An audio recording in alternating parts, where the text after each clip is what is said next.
শিয়াল যখনই বুড়ির মুরগিগুলোকে ধরতে যায় অমনি মুরগিগুলো শব্দ করে ওঠে। মুরগিগুলোর শব্দ শুনতে পেয়ে বুড়ি সেখানে চলে আসে আর এসে শিয়ালকে দেখতে পায়।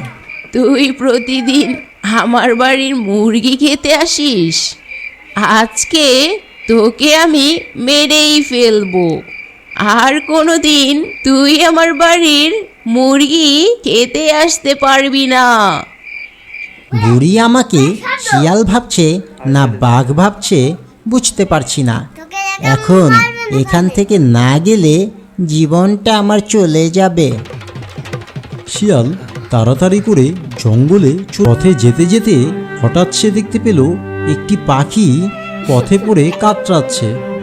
এই তো আমি আমার শিকার পেয়ে গেছি, এখন এটা খেলেই আমার ক্ষুধা চলে যাবে।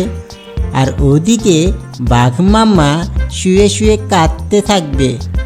সত্যি আমি অনেক বুদ্ধিমান।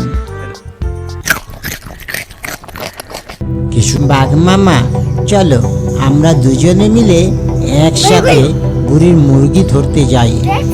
আমি এই শরীর নিয়ে কিভাবে যাব? এখন তো আমাকে কেউ দেখে ভয়ই পাবে না। তুমি আমার সাথে চলো, তুমি শুধু দাঁড়িয়ে থাকবে আর আমি মুরগি চুরি করব। তাহলে চলো ভাগ্নে, আমরা আজকে বুড়ির বাড়ির মুরগি খাবো। তুমি এখানে দাঁড়াও বাঘ মামা, আমি মুরগি নিয়ে আসছি, তখন দুজনে একসাথে খাবো।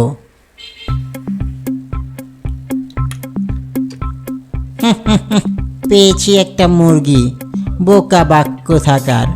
তোকে আমি ভাগ দিলে তো এটা আমি একাই খাবো। তখনই সেখানে বুড়ি চলে আসলো। বুড়ি এসে দেখতে পেল তার একটি মুরগি কম। আজকে আবার এটা কি এসেছে, কেমন দেখাচ্ছে? এটা বাঘ নাকি শেয়াল তাও তো বুঝতে পারছি না। এটাকে আজ মজা দেখাবো। আর অমনি আড়াল থেকে বাঘের মাথায় একটি পাথর ছুঁড়ে মারল। বাঘের মাথায় চামড়া না থাকার কারণে বাঘ বেশ আহত হলো। আজ কোথায় যাবি? এখনই তোকে একটা দড়ি দিয়ে বেঁধে রাখবো, দেখি পরে কি করে আমার মুরগি চুরি করতে আসিস।